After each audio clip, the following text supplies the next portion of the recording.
Now you get to agree with me that the reason why Nigerian politicians travel is just to, to make good relationships so that they can be able to borrow more money.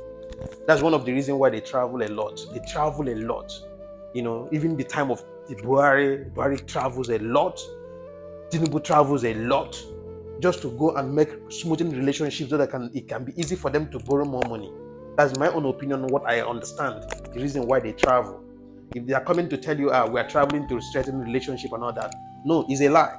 They are traveling to make more relationships so that they can be able to borrow more money. That is why you see Tinubu was in Brazil the other day. The other day he was in France. The other day he was in America. The other way he was in Mexico. He traveled all around the world so that he can have good relationship with the government of those countries so that they can borrow more money from them. They're not traveling to to learn from those people, from what the infrastructural development that they have in their country, so that they can attract that in the country. They're not traveling to to learn or attract investors. No, they travel so that they can build relationships so that it will be easy for them to borrow more money. That is what I got to understand from my own opinion. Because they can't tell me that these people will be traveling to places like UK, traveling to America, traveling to developed countries, and they see the kind of infrastructural development those countries have. They see the kind of leadership that those people have. They see the kind of system those people put in place, that favors the citizens of those countries. And these people travel frequently in those countries. They can't attract, or even if you cannot, can you just summon the government, or invite the government of those countries, tell them to teach you how to create such infrastructural development, or how to build a better system that will favor the citizens of the country. It's not just all about borrowing. And for the matter of fact, money Nigeria is owing now, even our fifth generation will not be able to finish paying them, sincerely speaking. And they keep borrowing, without even looking back, without even thinking twice, without knowing that this money that they are borrowing now, it is another government that will pay it. They don't care. All they care is keep borrowing. Now, for instance, you travel, you learn, you've seen a lot of things. You've seen what is going on in those countries. You see the kind of infrastructural development. You've seen the system that is being put in place. You see how civil servants are being treated well. You see the kind of you see the kind of life. Every city is organized. Everything is being organized. Police is working. Police is not corrupt. Why not bring down those ideas to Nigeria and apply it in Nigerian political system, so that our country can be able to be stabilized, our country can be able to be in good shape, so that citizens can be comfortable in their country as well. It's not just all about borrowing.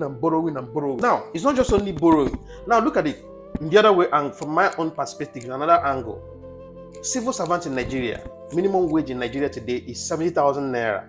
I've talked about this minimum wage of a thing on my videos, even on live stream and on normal videos. But I feel I have the need to talk about it again today. Civil servants, the minimum wage in Nigeria is 70,000 naira. Despite though Imo State government have already increased to 100 and something thousand naira, and I think Ebonyi State have also increased their minimum wage. But regular minimum wage in Nigeria today is 70,000 naira, and mind you, not even every state in Nigeria is paying this 70,000 naira. Now, I have a question. The civil servants, what are the measures that are being put in place for their retirement benefit? That is the main thing that I want to ask. Since these people have been traveling, they've been traveling around the world, seeing other countries, how the other countries, develop, how the citizens are being put, things are being put in place for them, making life easier for them. What are the things that are being put in place for civil servants for their retirement benefit? Because what got my attention is one police officer that came on board and was complaining that he served Nigeria for 35 years, and after 35 years he was paid only 2,080,000 naira.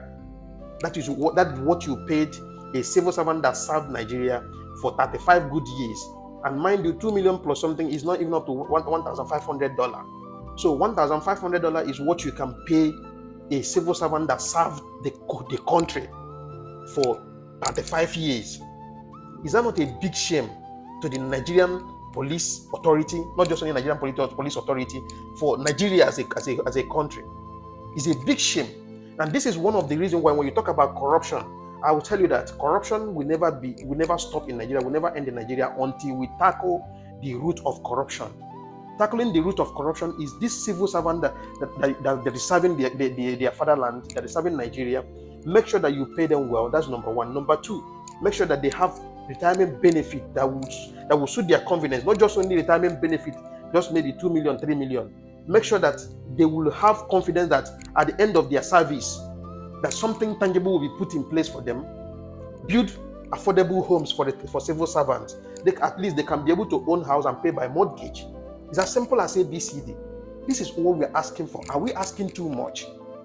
You travel a lot. You see, for instance, in America, if you are working, even if you are working, you can be able to own a house and pay instrumentally little by little. The only thing is that every year you have to pay your property tax. You can own a property, you can own a car, you can own phone, you can own anything, any accessory. You can own and pay little by little by mortgage. Those measures should be put in place in Nigerian system so that civil servants as well will be able to enjoy little dividends of democracy and enjoy the system as well. It's not just people serving the country, working for the country. Look at the other day, I saw one military officer was complaining about how military people are being treated, and most of the ones that served in Maiduguri that fought Boko Haram. Some of them, their hands are amputated, their legs are amputated, and at the end of the day, federal government don't even care about them, doesn't even pay for their welfare. They don't even care about them. They'll be abandoned and left to die. Is that the people? Is that the system that our children are going to inherit? We need a better system, a better society where civil servants will be paid well, a better, a better, retirement benefit will be put in place for them so that they can also enjoy dividends of democracy. It's not just only a few individuals packing the whole money that is meant for the whole country, sending the money to the West as well to develop the West, and as well taking their family and relatives to the West to go and enjoy the money that is meant for the people. That is why few individuals will be sitting on top of 50 billion, trillions, and abandon the people and subject the people into abject poverty. This is what we are clamoring for. This is what we have been asking for. We're not asking too much. So before you think of how to make this life of civil servant comfortable. Without civil servant, there will be no Nigeria. There will be no who will, if I decide today, if everybody do like me, decide to leave Nigeria, who will serve Nigeria? Okay, now, if I decide, because I've already sworn within me that none of my relatives will allow to join Nigerian military. If everybody do that, do you think that we will have military, personnel in Nigeria? We will not. So those people that sacrifice themselves, sacrifice their lives and everything to serve Nigeria, to serve the military and the military police, custom and all the rest, civil servants, why not pay them well and treat them well like humans? Why, if you go to Nigerian police barracks today, you will cry. Nigerian police barracks looks like where they are training pigs. Honestly speaking, you talk about police barracks. What about military barracks? Human beings are being treated like animals. People that are serving the nation, you can't even make their life better. But few individuals are acquiring wealth for themselves, sitting on top of the money that is meant for the public, and you think that this is normal. Everybody will close mouth. When few people talk to you, come for them. This is uncalled for. This is not the kind of Nigeria that we want our children to inherit. We want a better society where our children will be proud of us. That is the kind of country that we want. We don't want our children to inherit a depleted country that is left to die, to rot. Civil servants should be paid well. Civil servant, military personnel and police officers, custom officers, name them, civil defense. They should be paid well. Not just only that, teachers, doctors. This is one of the reasons why when people study medicine in Nigeria, after studying, immediately that same day when they are signing out from the school, they will find visa, run out of the country. If you go to America today, one of the best doctors in America today, some of them are Nigerians. The best doctors in the UK today, some of them are Nigerians. Best doctors in Europe today, some of them are Nigerians. Our doctors are leaving Nigeria because they are looking for better pay and better society. You cannot go and suffer in the university, spend 7 years to read medicine. After when you come out, you'll be paying peanuts. It doesn't make any sense. So Nigerian government should step up the game. Since they travel and see what is going on outside the country, they should also bring that idea down to Nigeria, making sure that every single citizen enjoys the benefit and dividends of democracy, provide basic amenities.